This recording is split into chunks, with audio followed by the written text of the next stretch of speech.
Gagawa tayo ng isang masarap na merienda. Yan ang tinatawag na pandikoko. Yan, bagong luto yan, mainit-init to.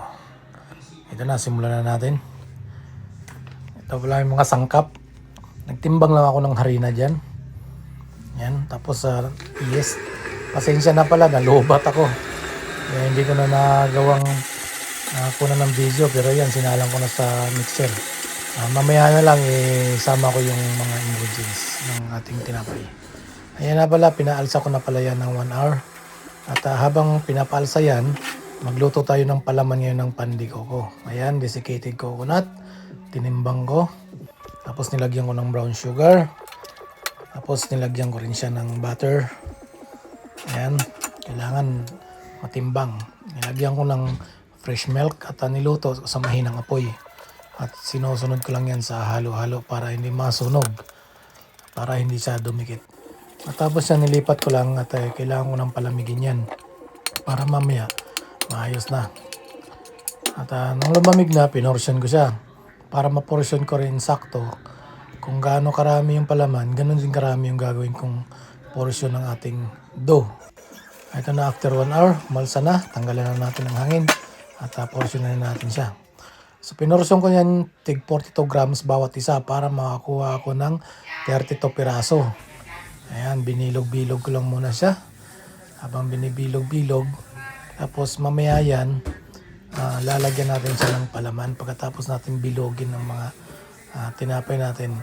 Kasi kailangan natin bilogin para lahat ng mga maliliit na part, yung mga dagdag bawas na dough, kailangan natin mapagsama-sama.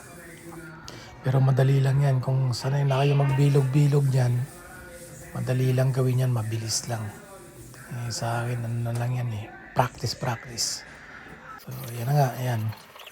Binilisan ko na masyado kasi medyo matagal-tagal na ang mga sinasabi. So, natapos na natin bilogin.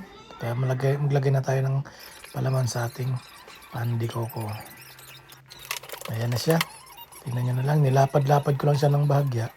At nilalagay ko yung palaman, yung desiccated coconut. Ayan. Continuous lang, continue.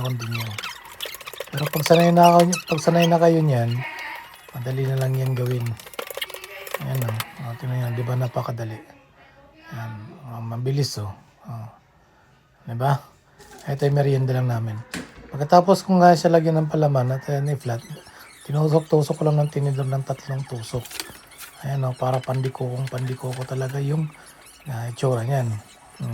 Diba? At pagkatapos kong tusukan yan, binalutan ko ulit ng plastic wrap. Tsaka ko pinalsa ulit ng 1 oras. Ayan. Tignan nyo naman. 2,000 years later. Ito na pala. Pagkatapos ng 1 hour, nagsalang na pala ako yan. Nag-preheat ako ng 180 degrees. Niluto ko siya, binake ko siya ng 15 to 18 minutes sa 180 degrees. Ayan, tingnan nyo naman. Bali, pinunasan ko pala yan muna ng itlog para gano'n ang kulay niya bago isalang sa oven. Ayan na, binuksan ko na, mainit pa. Kaya paalam, bye-bye!